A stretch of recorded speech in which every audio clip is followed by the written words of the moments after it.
Welcome once again to Vintage Drums Talk. Jim Messina here with another fascinating vintage drum segment for you. And I want to tell you, this is our second time with this guest, and you all know him. Let's say hello to Mike Curotto. Mike, how you doing? I'm doing excellent. How about you? I'm doing I'm doing fantastic now that I'm sitting here talking to you for our second time. Last time we did a great segment, but I got to tell you, the public is waiting to hear about this next one. I've been letting them know that Mike has come across something once again that's just fabulous, and you describe it as one of your holy grail snare drums. Okay, now I imagine you have a list, don't you, of things that you and this is one of them. It finally came true for you, and this has been posted, folks, on the forums, and Mike sends out an email, okay, to a select group of collectors, and he puts together some of the things you've seen on our site, because I try to post all his stuff on his pages. So go to vintagedrumstalk.com and go to the Mike Curotto page, and he's got 3 or 4 pages now, and this is going to be on there. But we're talking about, well, I'm going to let Mike tell you all about it. This is a great find. Let's hear about it, Mike. Okay. Well, it's probably 1932 to 34. It's a Slingerland 5x14, and it's a Duall radial model. Now that is kind of interesting. Is fascinating because we've heard of the Duall, but people might say, "Gosh, those Dualls are rare." But folks, you don't understand how rare this particular Duall is, because, as Mike just said, it's engraved. I don't believe we've ever seen one. Have we, Mike? Well, I've never seen one, and other than the Slingerland Black Beauties, right, that we talked about last time. The 34 catalog offers it in the nickel over brass, or it also offers an engraved black nickel engraved shell with with chrome hardware. And it also offers a black engraved shell with art gold, and that's the one I got. This, I mean, is this one of a kind? There's never been one found, has there? Yeah, it's hard to say one of a kind, because that really kind of makes it sound kind of presumptuous. Well, what I mean by that is the only one known at the moment. That's what I meant. In our community, like we're counting Slingerland Black Beauties, we're in the 13th, the 14th. Steve Maxwell surprised me at the show by mentioning, he's claiming number 15, but so we're in 15 or 16. But as far as this particular Duall model, I'm going to call this number 1. It's the only one I've ever seen or heard of. I have heard of a metal Duall, either one or two of them, that I think I saw one many, many years ago, but I wasn't, just didn't, it was interesting, but it was kind of fleeting. But I've never seen an engraved art gold Duall. I just haven't seen it. Neither have I. And we're going to put that up right now. We got some pictures here to show you folks. Mike, why don't you tell us, start from the beginning with this. How did you come in contact with this drum? Well, my good friend and fellow collector Steve Maxwell called me probably about 2 to 3 weeks before the Chicago show this year, 2013. And he had some photos of this drum, and basically the photos he had was like the worst of the photos I sent you. In other words, it's white paint with somewhat, you can see some engraving and hardly any hardware on it. And he definitely and he told me that it's a Duall, so I knew that everything's legitimate there, because they made a metal Duall. So we we pursued it for a while, and then he didn't hear anything more from the seller. And then we talked about it at the Chicago show, and I just told him, I want the drum. Get me that drum. No question about it.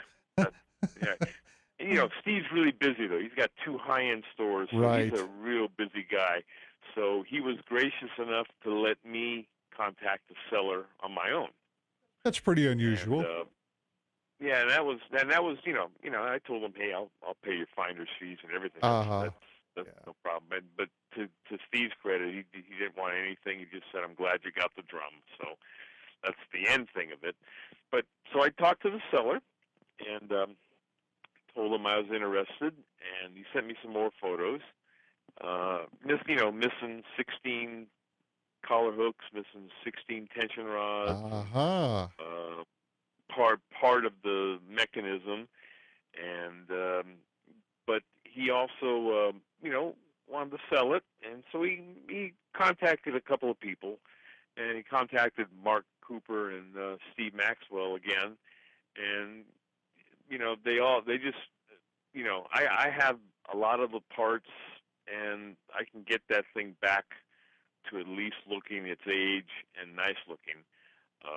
And they told him that, so he wanted it. It sounded good to him, so he sold it to me. So that person was a collector? Yeah, kind of a collector. He's putting himself through college, and he kind of restores drums here and there. But those parts are just impossible. I was going to say, now I think it's a good time to bring in that name again, Mark Cooper, in relation to these parts. Tell us about that. Well, yeah, I'm kind of in a chess game, you're thinking 3 or 4 moves ahead. Yes. And I'm thinking, okay, if I get this drum, what am I gonna have to cannibalize one of my other lesser Dualls, or? But I knew Mark had a gold sparkle art gold Duall. He had it at the Chicago show. Right. And so I contacted him and I said, hey, would you sell me the drum? If I get this drum, I would want your drum so I could use it as a donor drum. And he was great. He sold it to me for a fair price, and so the drum became the donor drum. I got the rims, the lugs, the collar hooks, tension rods, and the Duall mechanism. But here's the interesting part: the Duall mechanism on this drum I got from the seller. There's no pole that goes through the middle of the drum. Really? Like on the Duall, you have that big hole on either side, kind of like a Ludwig Super. Right.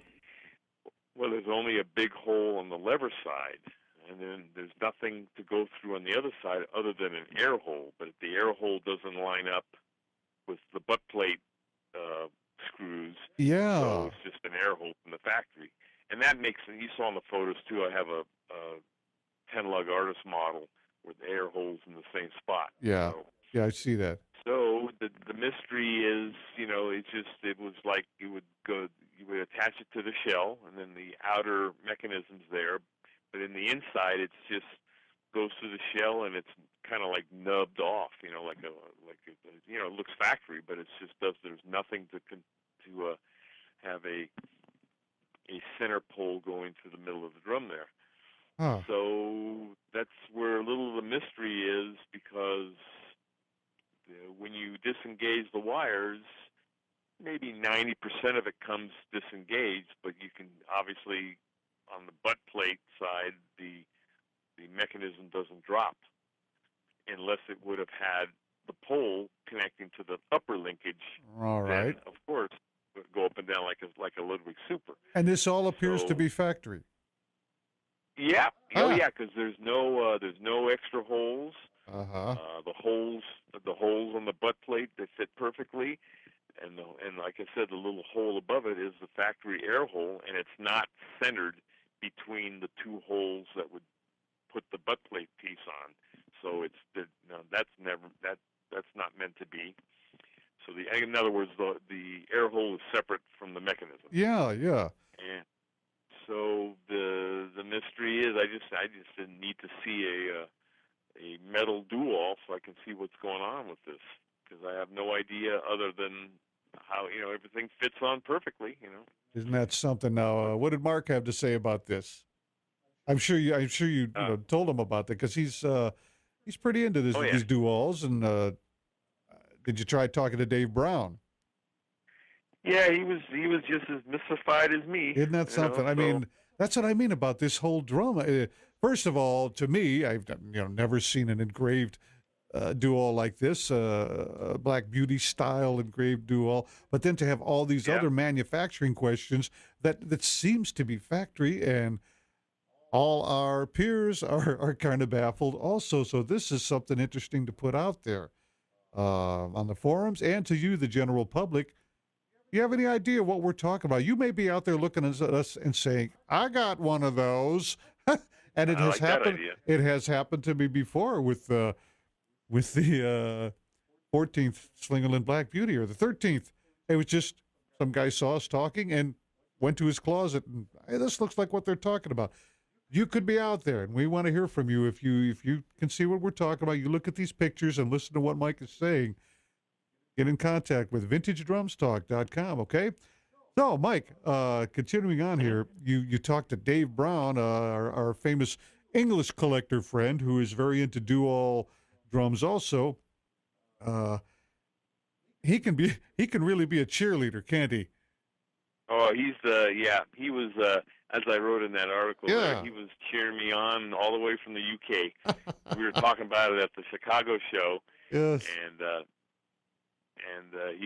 he said, "Man, I hope you get it," and all that. He's a great guy. He's just a good guy, and it's always fun to share my photos with him. And he's just in fact, we were, like I said in the article, we were all talking at the Chicago show that how cool it would have been if engraved art gold Duall showed up. Wow, a little ironic there, Yep. isn't it? Just I know. It's it was kind of in the works because Steve Maxwell had contacted me a couple of weeks before the Chicago oh, show. okay, so you knew. Uh-huh.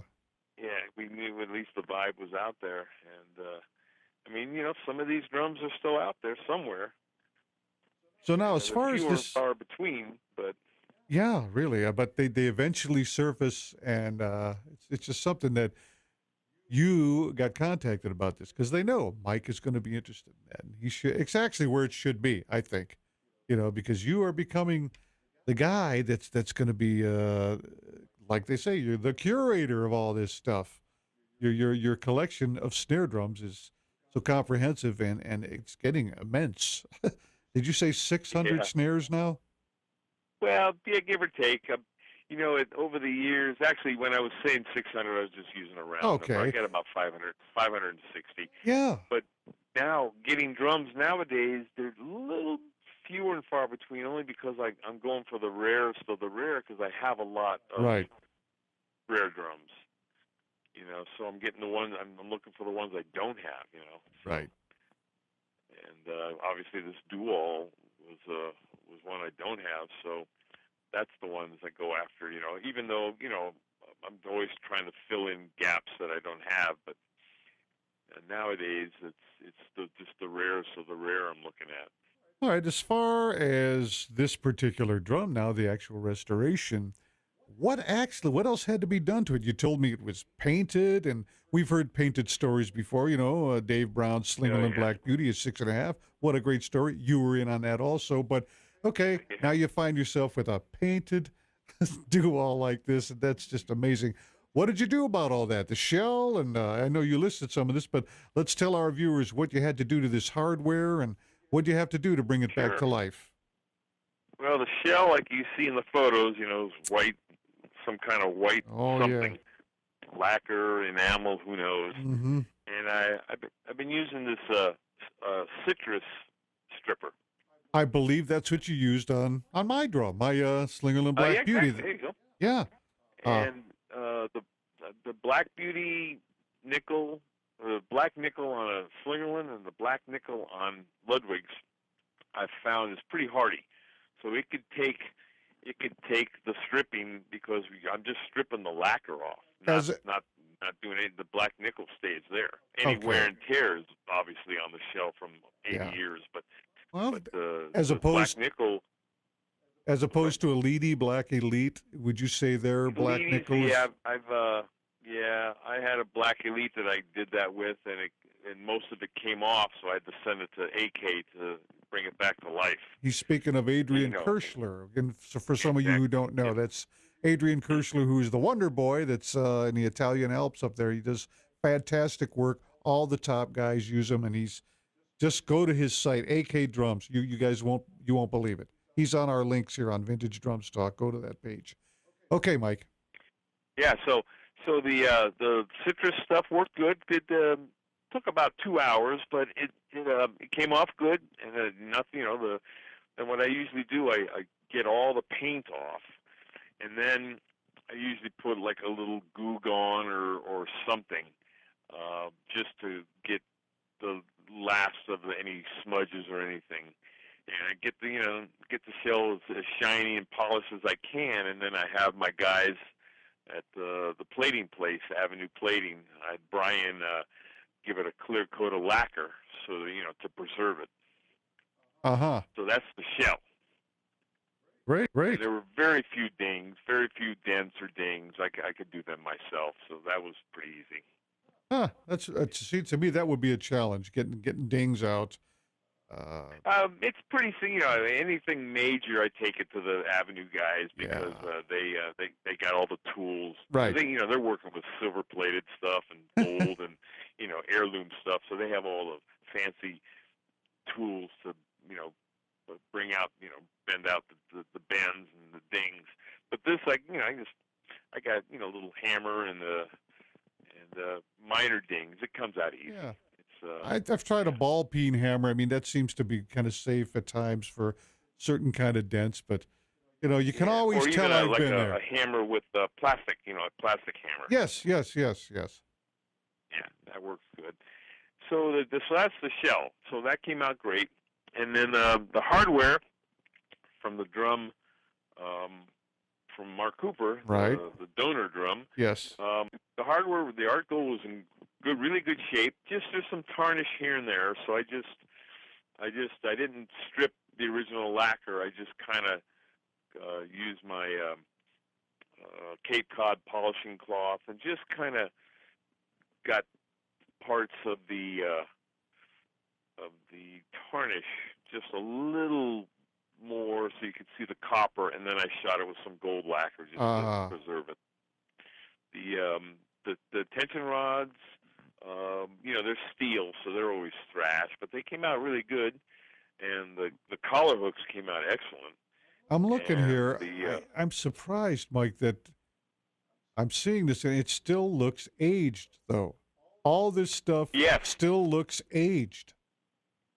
Yes, the lugs, especially the tube lugs. Yeah. I just kind of did it. I kind of just did it in little areas, just to get mostly the black tarnish off, and then and especially the rims. The rims are really hard. If you start getting in those dark areas. Yes, I see that here. There's so much of it. It gets kind of off balance looking. So I just really cleaned it really good and just shot it with some gold lacquer just to preserve it.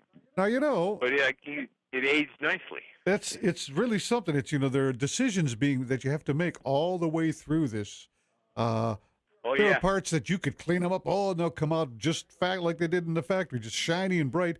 But then you put that up against something like these hoops, the rims, and everything's off balance. So, Mike, that's really something that you're pretty good at as far as judging how much to do. There.